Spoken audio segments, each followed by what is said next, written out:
Hi there, welcome to this free video that's going to show you how to make bead caps. I'm going to show you two types of bead caps. First of all, we're going to do our rhinestone bead caps. These are chainmail, but it is very simple chainmail. So this shouldn't be too complicated at all. You do need to have good eyesight in order to do this, as you'll need to be working with these tiny little rhinestones and passing jump rings through them. So keep that in mind. Lights and magnifier glasses are important, but all in all, this is a fairly simple chainmail technique. Then secondly, I'm going to go through with you how to make these little Shrinket bead caps using Julie Haymaker techniques and molds. And you can see that we're going to be using dome molds for these. And these are fluted, are spacer molds. And this gives you a little wavy pattern to them. So I hope you enjoy this video, and if you haven't tried chainmail before, visit beadmeastory.com and you can go to our blog. We have lots of free videos and I provide lots of kits there that you can purchase, and we do start at a very beginner level and allow you to work your way up so that you can learn to make chains step by step. So now I'm going to be showing you how to make a bead cap using chainmail techniques. Okay, so I have pre-opened and pre-closed my jump rings for this. Okay, and I just wanted to point out, whenever doing rhinestone projects, I like to use the chisel nose pliers, and you'll notice here that I use the tip towards the bottom.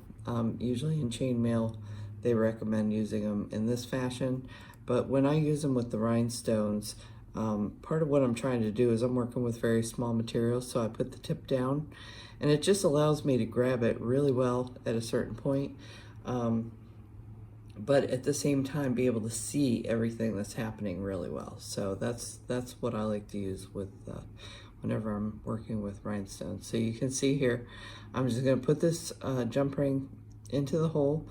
I'm coming in at a perpendicular, and a lot of times I'm coming in from underneath, and then I just let this rhinestone tilt and it comes out across the corner. And then I'm going to put a second one on.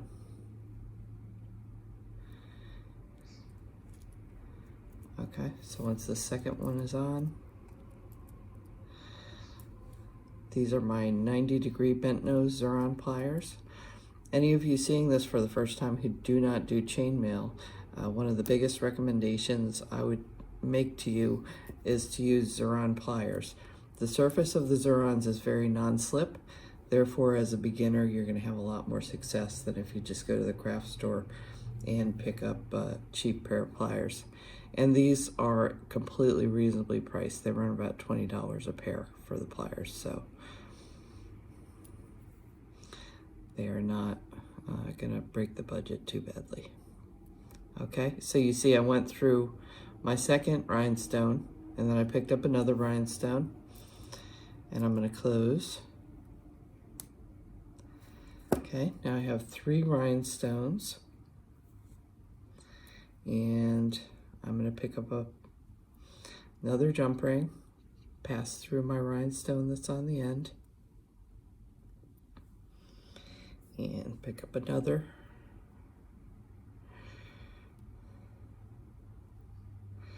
Okay, so I just want to point out the fact too that these are sliding on really well for me. However, you know, it's not always a perfect process. So sometimes if it doesn't find the hole on the other side right away, you may want to pull the rhinestone off, turn it 1/4 turn, and a lot of times you'll have better success, or you can always throw that rhinestone off to the side and pick up another one. We always give you extra rhinestones in your projects. The other thing you can do is we do carry Swarovskis in these rhinestone Monty beads, and the higher quality have much more consistent holes. Okay, so there's one more. So just so you can see me mount all these rhinestones into a strip, and that's what I like to call it when I do this. This is always referred to as a strip component. So see how I have a strip of 5? And I just want to make the point that as I was doing that, I was making sure that all the rhinestones were facing the correct direction. I could have accidentally put one facing me and then one facing away. You see that there is a backside. Okay, so now that we have our 5 on, like I said, this is a pretty simple little project. I just want to make sure you can see it well. I've got my 2 closed jump rings, and that's all I need to close of closed ones for this project. There's going to be 2 closed ones and 15 open ones. So you can see I'm going to use 1, 2, 3, 4, and there's going to be a 5th one that connects this rhinestone back to this rhinestone so that we make a circle. Okay, eventually we will do that. But for right now, I'm going to be using 2 jump rings at a time. And if you read the tutorial for this, it explicitly says 2 jump rings at a time.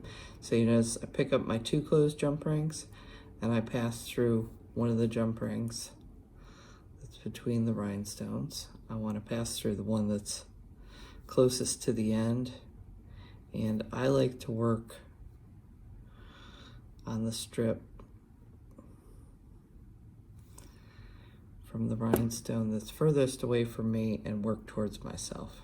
Okay, you see that I'm supporting the work with my middle finger on my left hand, or my non-dominant hand.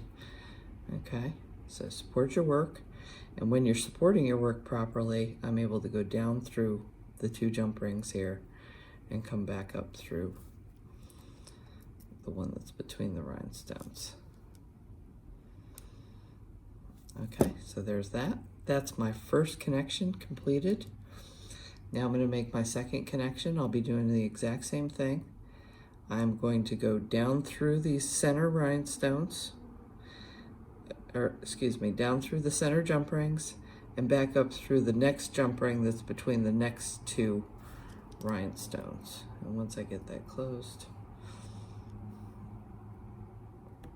I'll show you that just so we can kind of reiterate this point of where we're going.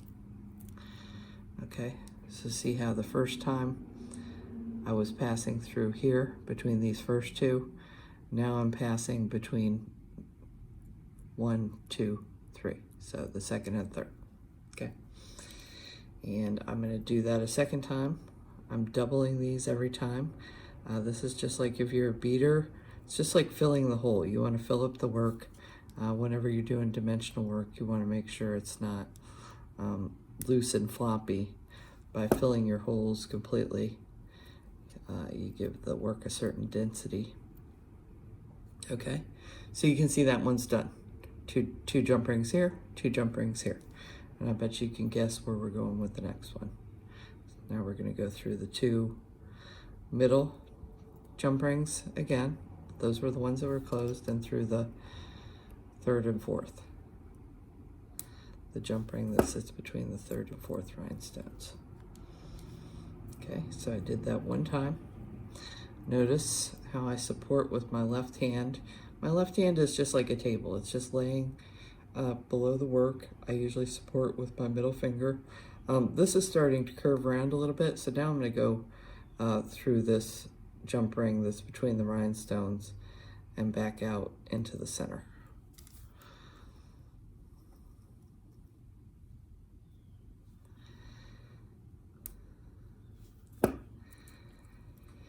Okay, and that's 3.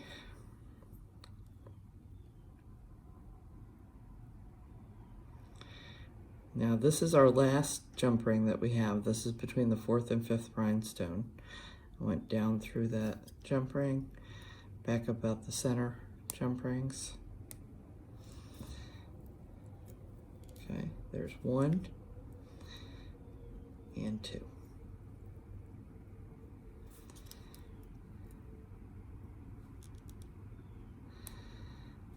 Okay, so I have this, I have 5 rhinestones here. I have 4 jump rings in between these rhinestones. And then here's my first one, and here's my 5th one.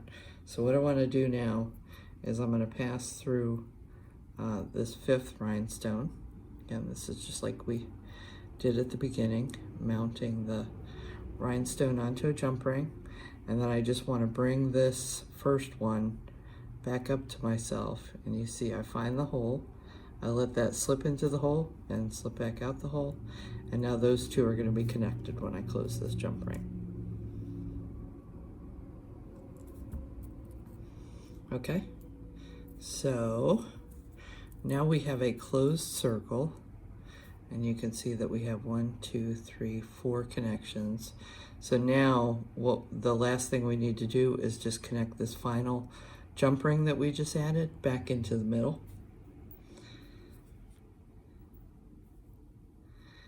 And there we go. I'm going to go down through this one on the outside and back up out of the middle.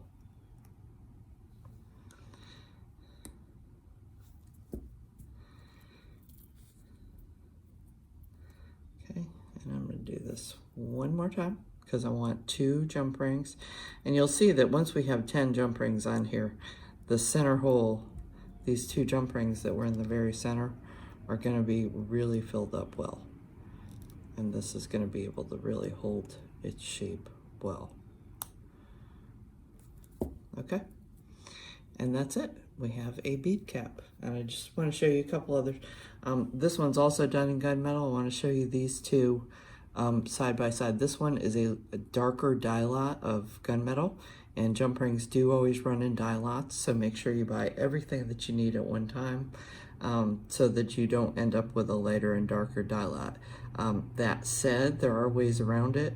The 2 center rings that I used in this are from the darker die lot. You're never going to see it. These are very shiny, so a lot of times they do blend. So I probably wouldn't have done half of these double ones with the dark and 2 with the light. However, you can kind of blend things in, and it's not as extreme as you think it is.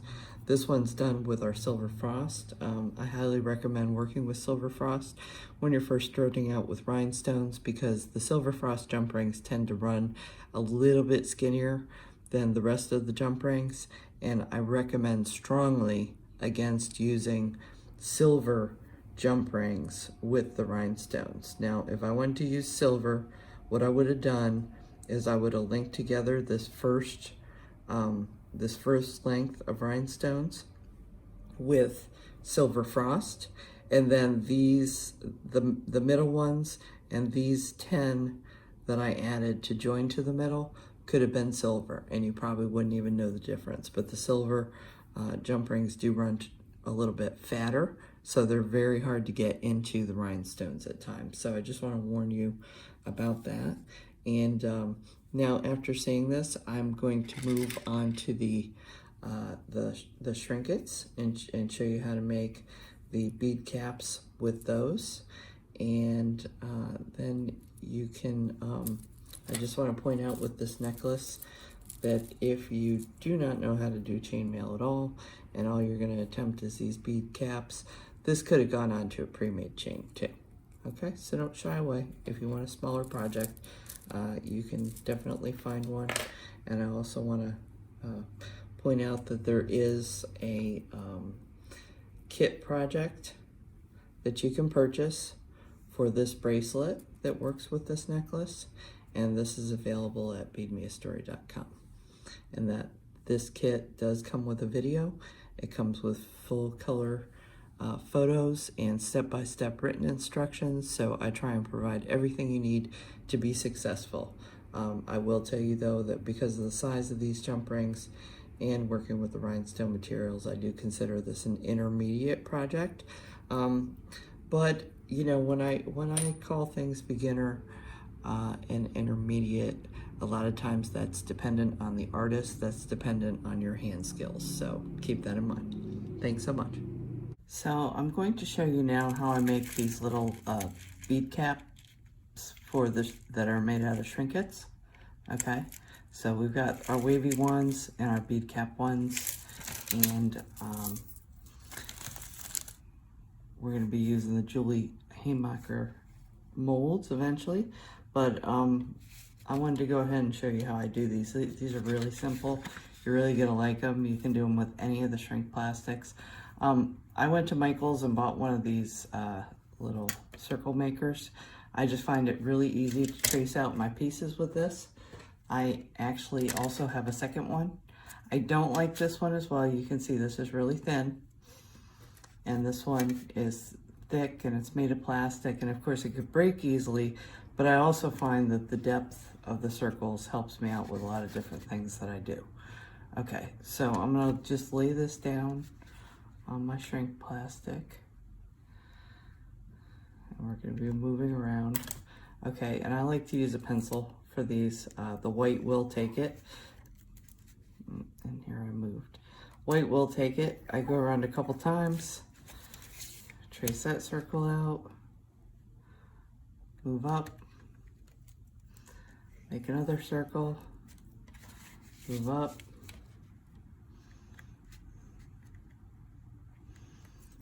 my table is not very flat here. That's part of the problem. Make another circle. Okay, so I'm not sure if you can see here that these are traced out. Yep, I can see it.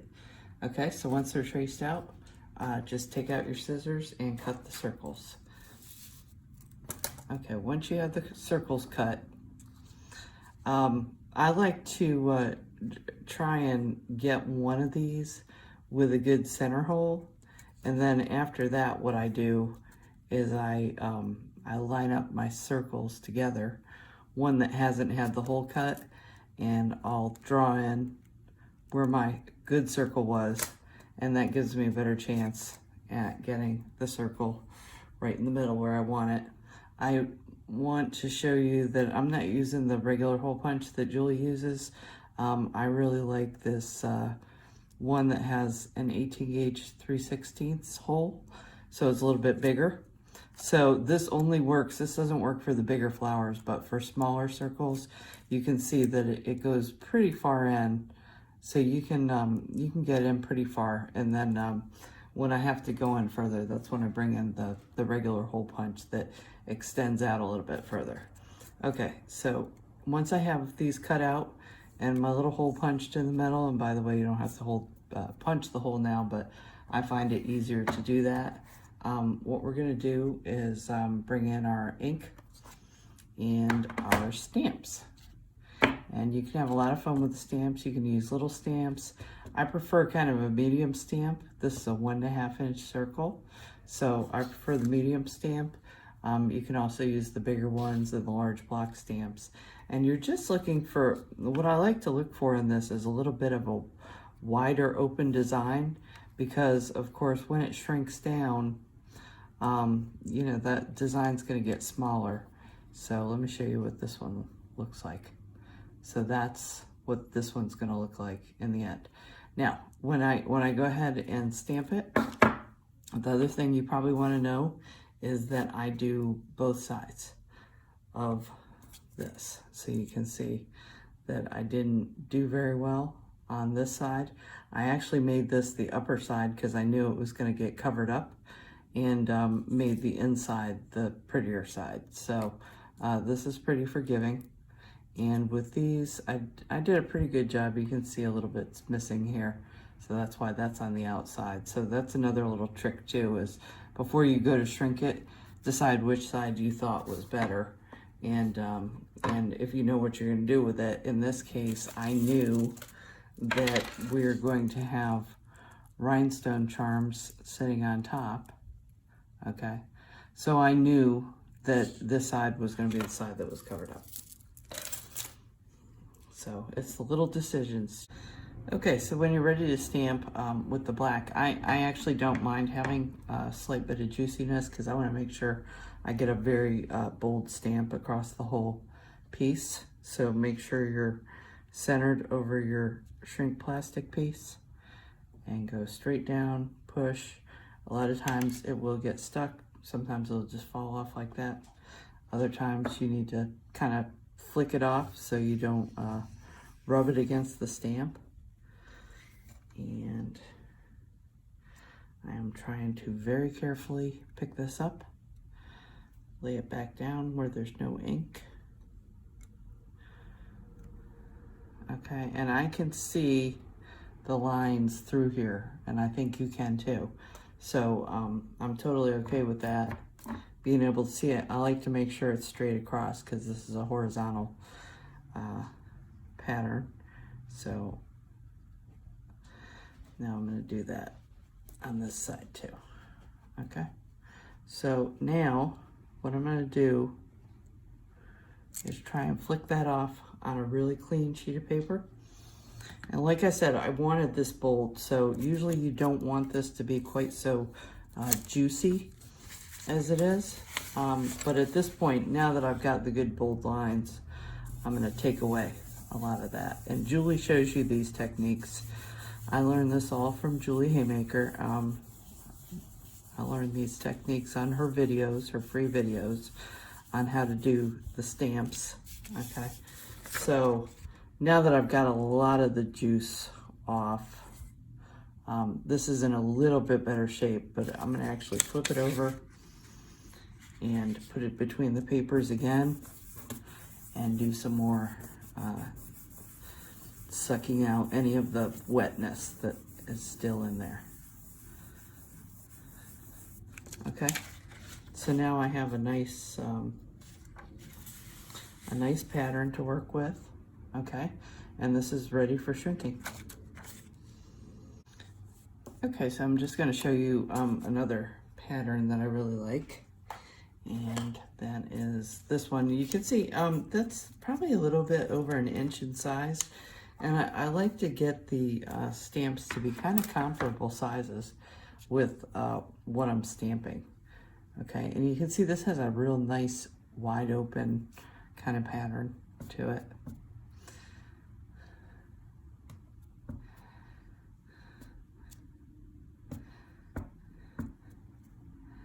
Okay, and this one is not going to fill the whole piece, but it's very pretty. And we may want to, on this one, make sure that see how our tree branch is going to be over on this side and the flowers more over on this side. So, you know, it's going to get thicker as we shrink it, but I like to kind of try and match it up on the back and the front if possible.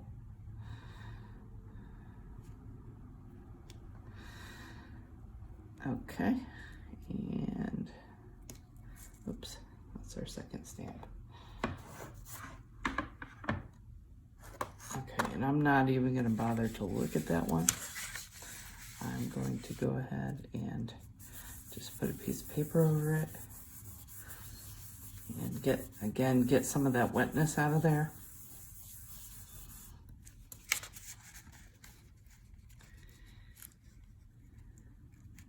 Okay, so you can see the other side. Somehow I got a little bit of ink on the outside. Avoid that as much as possible, but you know, for the video, I didn't want to bring a whole ton of papers in here. When I ship out my shipping and I print out my shipping labels each day to put on my packages, I keep the other half of the paper, and that's what I use as my scrap paper.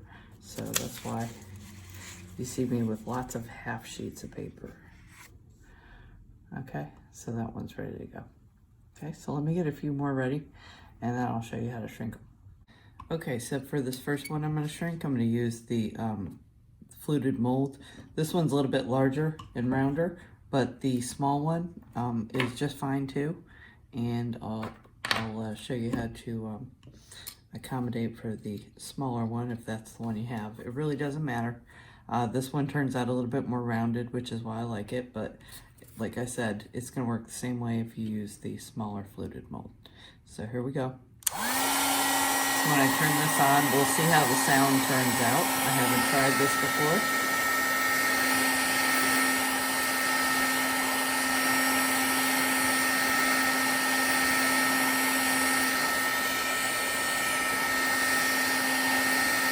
I don't have quite the even motion that Julie does.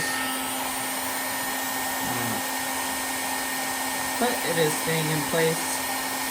And I have a little bit larger hole on mine, so going to continue to move around. Okay, so you can see it's pretty much fully hot and fully shrunk. If I feel like I have a little corner here, I can also lift this up with my popsicle stick. Just make sure that that little tip that I saw hanging out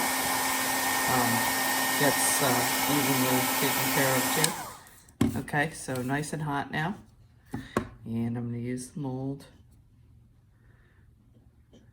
and push. Now when I push down, I am not forcing it. I'm just giving it a nice nudge. You don't have to cram it all the way down.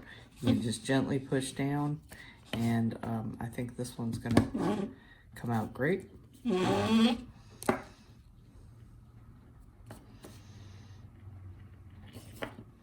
Okay, and that's what we got.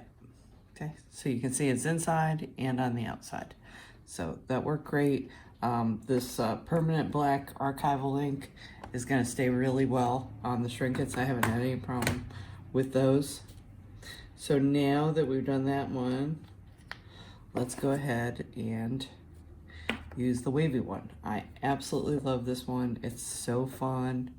How it all comes out with a little wave at the end. And I wanted to mention too, Julie has the new kind that she had manufactured, and those are really nice too. These are the same thing. These are the ones that Julie made, and then the silicone ones that she has now are even nicer. So if you have that one, have no fear. Okay, so put my wood piece on top. As she teaches us, this keeps it from coming off.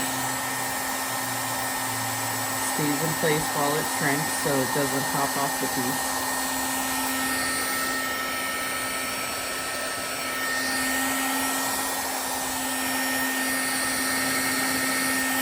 And once it starts flattening out, you're okay to move your popsicle stick. You don't really need it too much anymore. And I want to make sure this is nice and hot.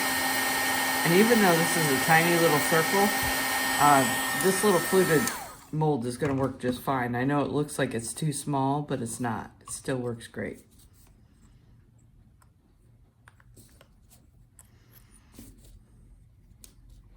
Okay, and just, you can see on the side, you can make sure it's lining up.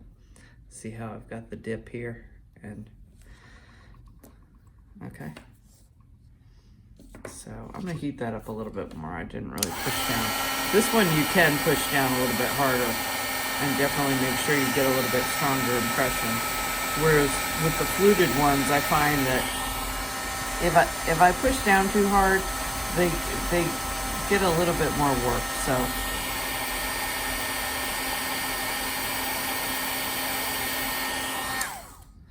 all right, let's try this again. Hopefully that's hot enough.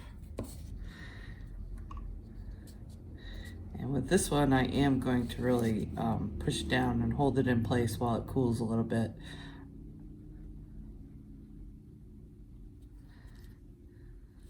And there we go. Okay. So see how this one has all the little wavies around the outside. So this is pretty much all there is to making these pieces. You've got the little cap and you've got the little wavy spacer. And then what I'm going to do at the end is I'll just take black permanent ink and I will go around these so that they're black. You don't have to, but it looks really nice. You can also do the checkerboard thing that I see Julie do occasionally, but I like the black just because these are a circle and because you're kind of forcing them into a shape. Sometimes you can see with this one how it has a little divot on the edge. And with the black, you kind of cover up any imperfections that you have with it. So that works great. And that's pretty much all there is to making the shrink plastic part of this. Okay, so now that we've gone through how to make a rhinestone bead cap and how to make the Shrinket bead caps, I'm going to show you how to put this all together onto a head pin. Okay, so take your head pin. I just put on a little pink bead. Just look for something that's flat. Some kind of seed bead that's not going to fall off the head. Then I'm going to add my Shrinket. Okay, Then I'm going to add my rhinestone bead cap. When I do this, I make sure that I don't pass through any of the all these double ones that are around the outside. I want to make sure I go straight up through the middle. Okay, so that's 3 beads.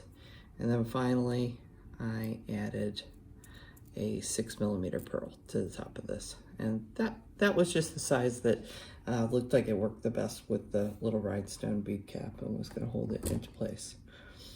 Okay, so in order to do the wire wrap, by the way, Xuron does have round nose pliers. I do like them because they have a really small tip. If you want a little bit larger tip, I find the cheap ones from the craft store work just fine. But in this case, we're going to be doing a wire wrap. So I am just guesstimating this. Okay, so I'm going to pull my wire towards me and let it come around. I'm going to then tilt this back before I do anything else. Now I'm going to come around the other side of the loop and kind of grab it on the inside. Let that focus. I'm going to pull the wire back around. Okay, so we've got a full loop there. And then what I'm going to do is grab this with flat nose pliers at this point. Okay, and I'm going to use the end to wrap this around. I'm going to start by pushing it, but I'm going to bring in my pliers in just a minute. So I just wrap this, and I can grab this with my bent nose pliers, and that will help me wrap it around. I used this is a 20 gauge wire on this, so this is a real sturdy wire. It was just the one I had that I felt like was the right size, but if you have a little bit smaller gauge wire, that's going to help you a little bit to make this a little bit easier. So let me go off screen for just a minute.